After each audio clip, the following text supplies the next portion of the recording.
Good afternoon to everybody, or kia ora to my New Zealand participants, or wherever you might be around the world. Thank you so much for joining me today in this short seminar on health anxiety. Before we get started, I thought I would just introduce myself so you know who I am and a little bit of background about me. My name is Ellen Kinsella. The spelling of my name is on the board there on the slide.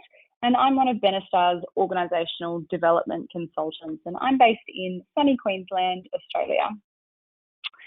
I have qualifications in both psychology and in social work, and I've been with Benestar for about 3 years almost now. And what I'm particularly interested in and passionate about is the preventative side of mental health. So some of the preventative measures that we can take with our approach to mental health and wellness. And it's my opinion that we can do this through raising awareness and developing your knowledge around the topic of mental health, around the variety of different topics that sit under that mental health and wellness umbrella. So with that in mind, I will introduce today's topic to you all, which is health anxiety. Now, today is a complimentary 30-minute session. And I'll just start to let you know that we do have a 1-hour version of today's topic available to our customers, which is slightly more detailed. And we do go into greater depth when we're talking about the health anxiety from a clinical perspective, along with a couple of other areas underneath the topic. So in order to condense today's session down to our 30-minute session, we're just going to do a high-level overview to give you a bit of an idea about some of the topics that we look at in our health anxiety seminar. There are no handouts for today's session, but if you do have questions for me, I would still very much encourage you to use our chat function box, and we will still be able to filter through them and get back to you over the coming days and weeks. So please feel free to use that function if you wish. We also have another complimentary session that's coming up on Friday, and that's going to be on unconscious bias and diversity. So what we can expect, or actually I will just also preface and say that before we do get started, Benestar is not a medical expert in the field such as doctors and scientists and virologists. Our field of expertise more sits within the health and wellbeing space, so specifically mental health. And this seminar is not designed to be a substitute for any formal medical advice put forward by your doctor or your health authorities. At the end of the session, I'm going to be providing you with some helpful and recommended resources for you all for both Australia and New Zealand. But if you do have any specific medical questions that you'd like to ask, perhaps referring these ones to your doctor if possible. If you're interested in reaching out also to Benestar with regards to our services, feel free to contact your customer relationship manager, or for any training or webinars that we have available, do feel free to contact us through the Performance Services team. We're available at performanceservices@benestar.com. Okay, let's get started. So first things first, we're going to be looking at our agenda for today. So these are some of the things that you can expect to take home from this 30-minute webinar. At the end of the webinar, we'd really like you to be able to understand the difference between what is health anxiety as a clinical diagnosis, and we're going to go through the things that are characteristic of this disorder, and that will really help you hopefully be able to distinguish between health anxiety as a disorder, but feelings of anxiousness and general anxiety with regards to your health, particularly given the current crisis that we're all facing with the coronavirus. So dot point 1, we're going to be looking at what is health anxiety, and number 2, we're going to be exploring normal levels of anxiety and common responses to health concerns. Thirdly, we're going to be looking at feelings of anxiousness, specifically looking at with the context of the coronavirus. Then we're going to be looking at how we manage these feelings of anxiousness regarding the coronavirus. We're also going to look at some helpful resources for you, as well as help from us. So help from Benestar as your EAP provider. So our first slide, what is health anxiety? Health anxiety is a form of anxiety. It's a legitimate disorder that's listed in the current DSM-5. And the DSM is the Diagnostic and Statistical Manual. It's essentially like a criteria check that mental health practitioners such as psychologists, and social workers and psychiatrists use to assist them when making diagnoses. So anxiety disorders in general, they differ from normal feelings of nervousness and anxiousness, and they involve excessive fear and or worry. Anxiety disorders, generally speaking, are the most common of all disorders, but with specific reference to health anxiety disorder, we're looking at about 4 to 5% of the population who present with this disorder.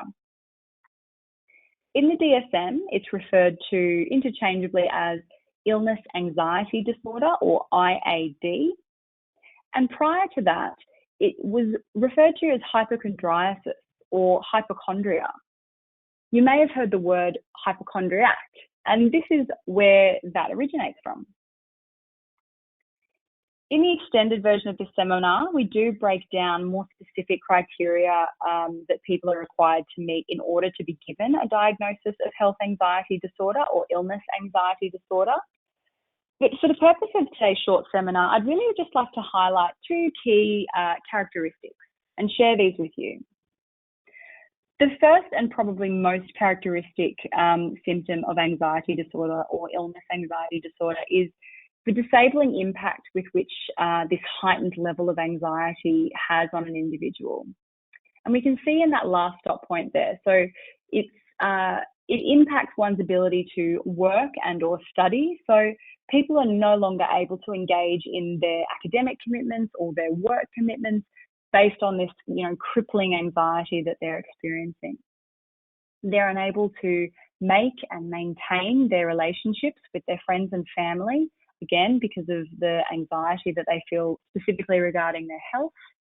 And generally speaking, they're not very capable of functioning the day-to-day activities that they once were able to do. So, for example, picking the kids up from school or maybe doing a grocery shop, things like that are very, very difficult tasks for people that live with anxiety disorder and health anxiety disorder. The other characteristics I just want to point out that are specific and unique to the health anxiety disorder is that symptoms need to be present for about 6 months consistently. Now, it's important to note that it doesn't have to be the same illness or the same disease that people have a concern about. So, for example, a brain tumour. A person doesn't need to be concerned about developing a brain tumour consistently for 6 months. It can be a variety of different concerns, physiological concerns that they have, but they do need to exhibit these really excessive these excessive worry around their health for 6 months.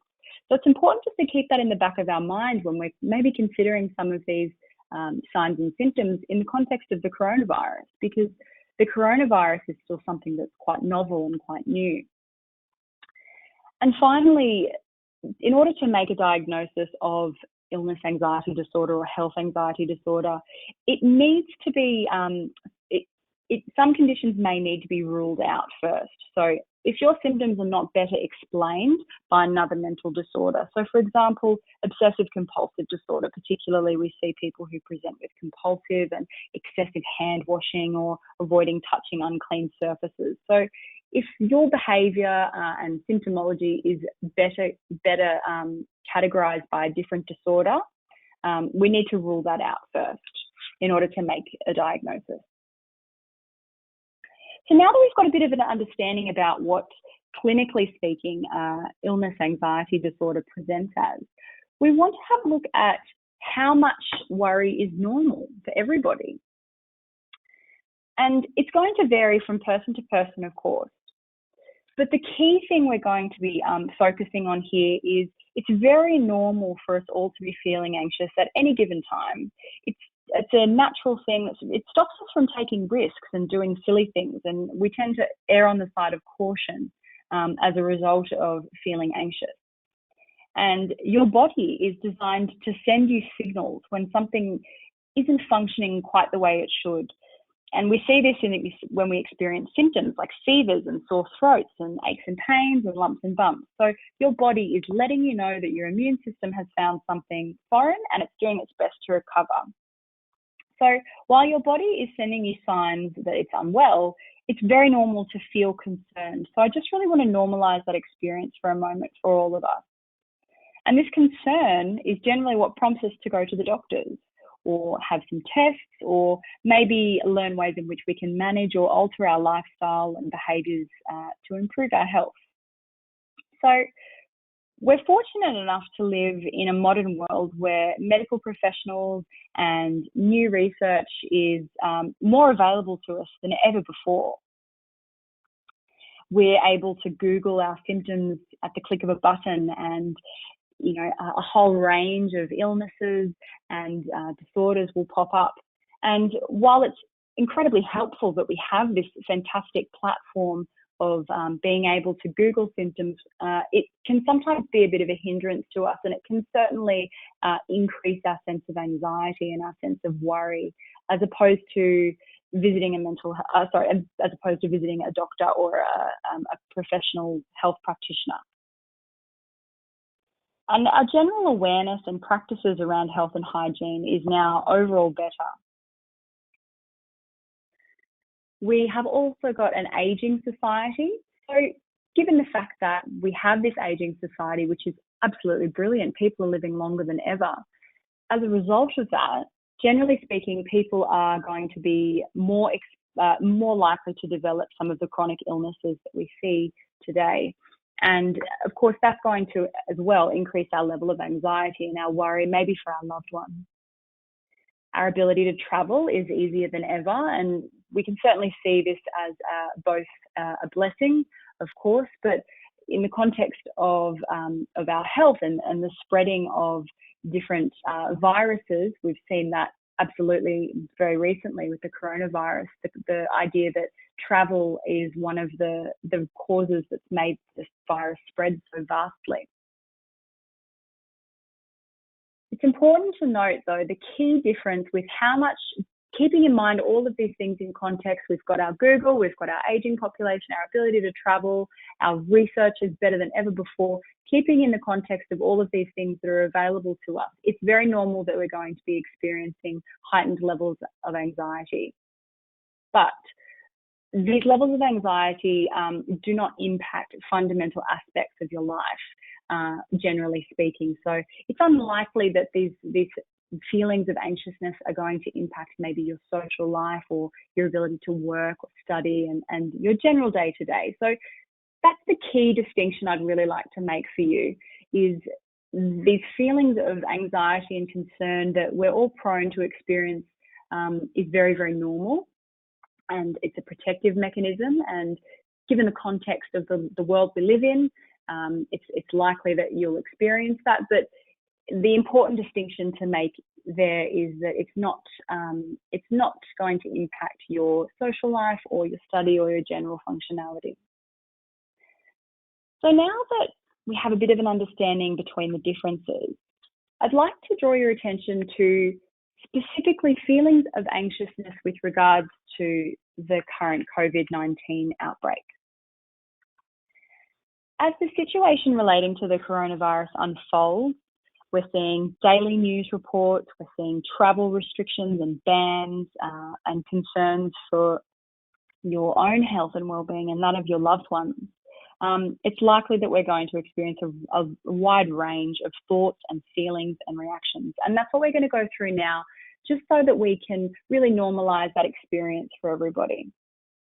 It's perfectly normal to feel heightened levels of anxiety with this emerging health crisis, given that the mortality rate is rising, as well as the number of individuals who are infected. And also, so much of the virus is unknown in terms of how severe the problem really is, how soon we can expect a level of containment, lifting on bans, or the development of a vaccine. So much around this virus, because it is so new, is very unknown. And when things are unknown, it's likely that we start to question and start to panic and start to worry. Some of the things that we might experience with specific reference to the coronavirus, we have a couple of dot points here. So worry or anxiety, even panic. We've seen, particularly here in Australia, I'd be interested to hear how things are going in our neighbouring countries, but the panic with bulk buying of toilet paper has been quite an issue here in Australia, and it certainly spreads and it's a social panic. You might experience some confusion.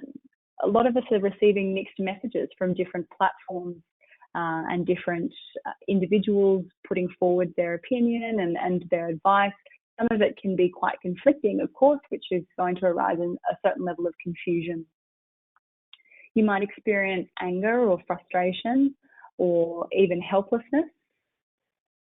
You might have a holiday booked. You might have travel plans that no longer are in sight for you, and it can feel quite frustrating. You can feel certainly helpless in this situation. And you might experience hypervigilance around health and hygiene, being concerned to touch door handles and surfaces. And of course, while it's important to exercise good hygiene, it's important to note that it's likely that some of you may be experiencing this heightened level of hypervigilance. And again, that's a very, very normal response. So now we have a bit of an idea of some of the signs and symptoms that some of us may be experiencing over the course of the coronavirus as it unfolds. I'd like to draw your attention now to some of the ways in which we can manage these feelings of anxiousness, specifically related to coronavirus. So the first thing, getting the facts from accurate sources. Try to stay up to date with the most current sources of information and from reputable sources. Try to stick to Australian government official websites or the World Health Organization as your source of information. Or for New Zealand, the Ministry of Health, I believe it's referred to. So trying to refer to the authorities when we're looking at New Zealand Ministry of Health, yes. When we're trying to get in and gather information regarding the health crisis. Trying to avoid salacious media, such as social media or secondhand information from people who, quite frankly, are not subject matter experts in this field. The second point there is avoid overexposure to media. If you know that you're noticing some of the signs and symptoms that we've just discussed, and you've noticed that you're becoming anxious, sometimes turning the television off can be the best thing for you, or perhaps limiting the time that you spend on, social media, watching the news, listening to the radio, these things like that.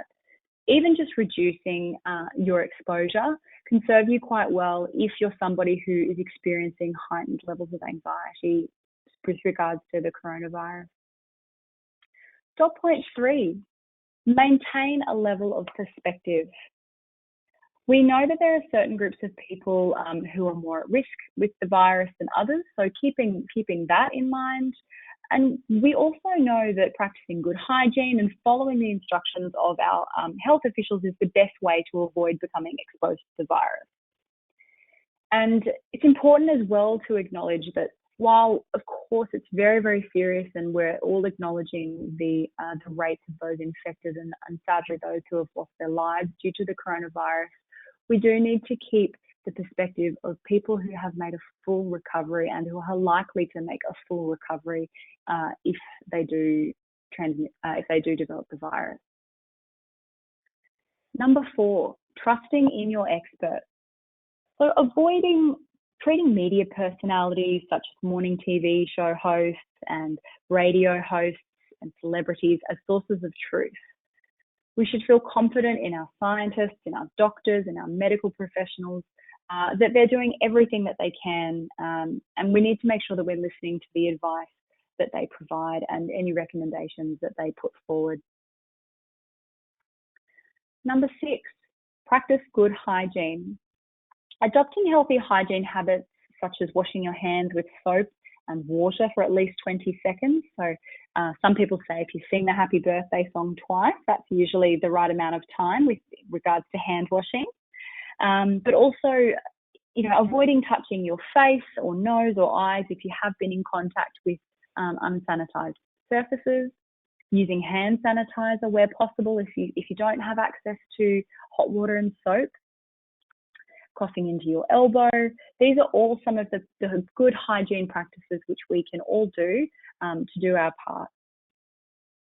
And of course, if you do develop cold and flu-like symptoms, seeking medical attention as soon as possible and avoiding public spaces where possible.